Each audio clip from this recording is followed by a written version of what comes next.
Ladies and gentlemen, please welcome organizer of the Washington Blueprint, Woody Hertzog.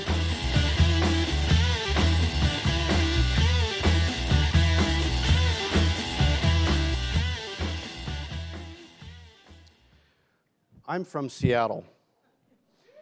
What is Seattle known for? That's actually a good answer there, rain. We're known for Starbucks, Amazon, Microsoft, Expedia, Costco, Boeing, and now the Seattle Seahawks. What else is Seattle known for? An incubator of national movements and trends.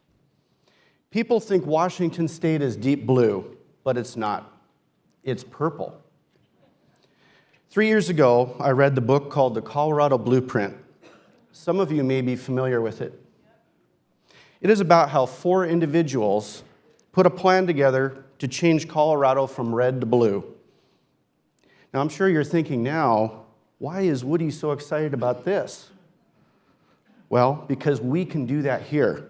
The Washington State Blueprint.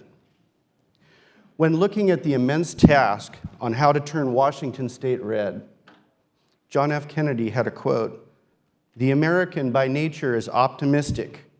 He is experimental, an inventor and a builder who builds best when called upon to build greatly."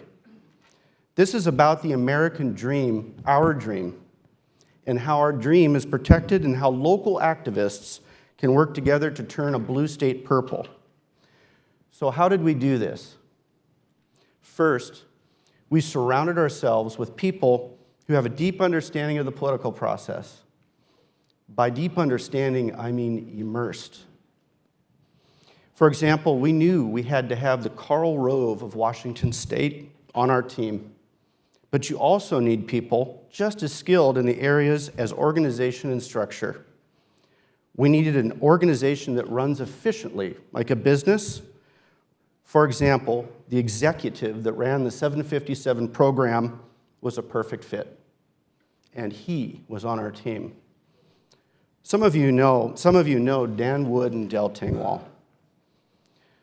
Second, the coalition. Coalitions are nearly unstoppable. We set out with patience, diligence, and brotherly love to form this coalition.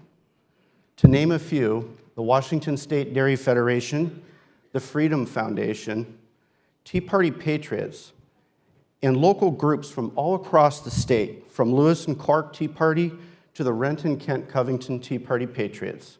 I think I spied a couple of you in here earlier. Second Amendment Foundation, the Washington State Farm Bureau, and Campaign for Liberty Ron Paul groups.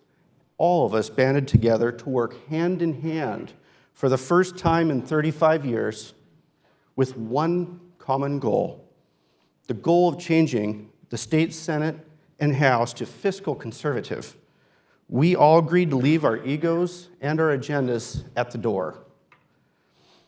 The third factor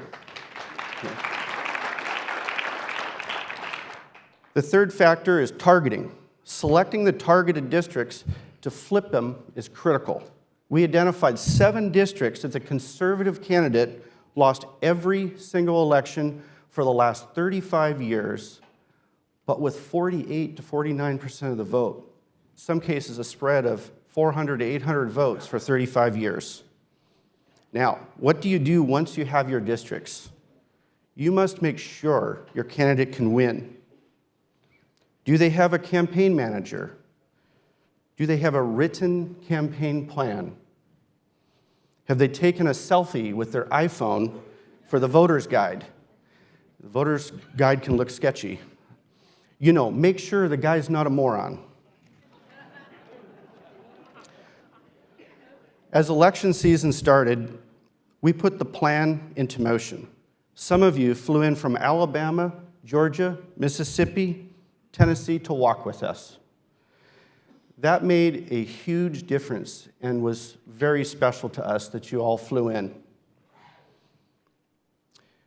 And we asked the organizers from the Wisconsin Governor Walker effort to run the ground game. We couldn't have done it without them. It was truly a team effort. Now, hundreds of walkers began fanning out over 2 months, knocking on thousands of doors, engaging voters, handing out information on which candidate was fiscally conservative. Now, along with the walking came the training. One of the most respected conservative operations in Washington State, the Freedom Foundation, was busy training hundreds of grassroots activists, along with campaign staff and their candidates. The Washington State Blueprint was in motion. But fast forward to election night. We sat and watched the disheartening news streaming in from the East Coast. But as the night wore on, and it got later, it seemed as though one bright light started shining in a night of disappointment and despair. Washington State results started trickling in. A celebration started to unfold as it became clear the fiscal conservatives had taken control of the Washington State Senate for the first time in 35 years.